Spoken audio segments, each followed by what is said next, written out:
Our next speaker is Mr. Greg Delwich, who was appointed Deputy Administrator of the Bonneville Power Administration in February of 2014. Throughout his 30-year career, Greg has held numerous positions, all related to Columbia River Resource Management, including Vice President of BPA's Office of Environment, Fish and Wildlife, Vice President of BPA's Office of Generation Supply, and early on with the Corps of Engineers.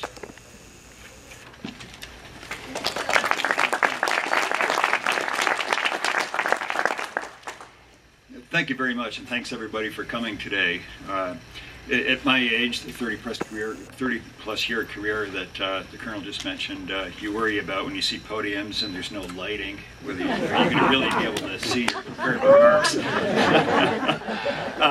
So when I first heard about this event, talk to our public affairs folks, it was titled Welcome Home Salmon, and I said, well, it really should be called Welcome Back Salmon, because the numbers are back in numbers that the salmon are back in numbers that were unheard of. It might have just been a dream as recently as 15 years ago, but I thought we would never live down the Welcome Back Carter sort of joking about a welcome back salmon. So Welcome Home Salmon is why we're here today.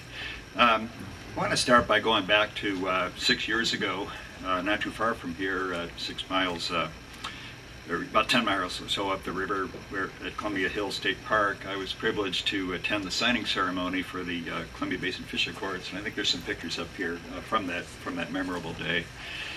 5 tribes, 3 federal agencies, and 2 states signed on as partners to work together to improve conditions for salmon, steelhead, and lamprey. Since then, 2 more tribes and a 3rd state have joined the historic partnership. The negotiation of the Accords is a story in itself, in that there's about 10 or 15 of us or so that gathered bi-weekly in the basement conference room of the Columbia River and Tribal Fish Commission. And after weeks, lots of weeks of sort of dithering about the details of the agreement, the late Tim Weaver, longtime Yakima Nation tribal attorney, said, come on guys, let's get to the bottom line. Do we want to get to an agreement or do we not? And that was really a turning point, because the negotiating team began to see the agreement as common ground and as success, and non-agreement being an abysmal failure. And it was just great to get to that historic day. The agreement recognizes that it wasn't just one human cause factor that led to the decline of fish. For more than 150 years, human impacts have in fact affected salmonid populations on many fronts, and the actions in these agreements across all the landscapes are taking us in the direction of recovery. From the agreements, along with numerous other activities, we've seen major positive changes at the dams.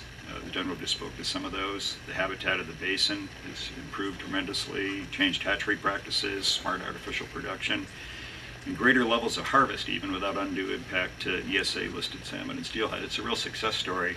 And I was talking with Kat Brigham the other day, who's going to speak in a few minutes, and she was telling me that the Umatillas have been able to fish the entire April through September period this year.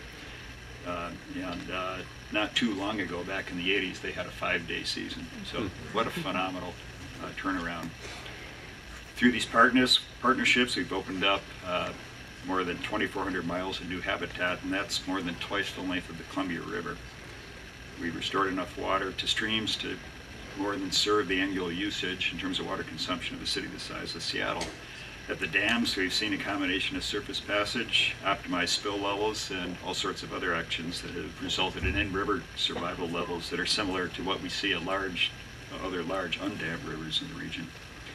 And artificial production boosts have boosted adult returns all over the place. The Umatilla, the tributaries all over the place. The Umatillas, Yakima, Grand Ronde, Clearwater, and even at Redfish Lake.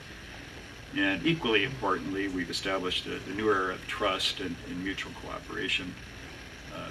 This year, a week and a half ago or so, we eclipsed 2 million total salmonid returns past Bonneville Dam.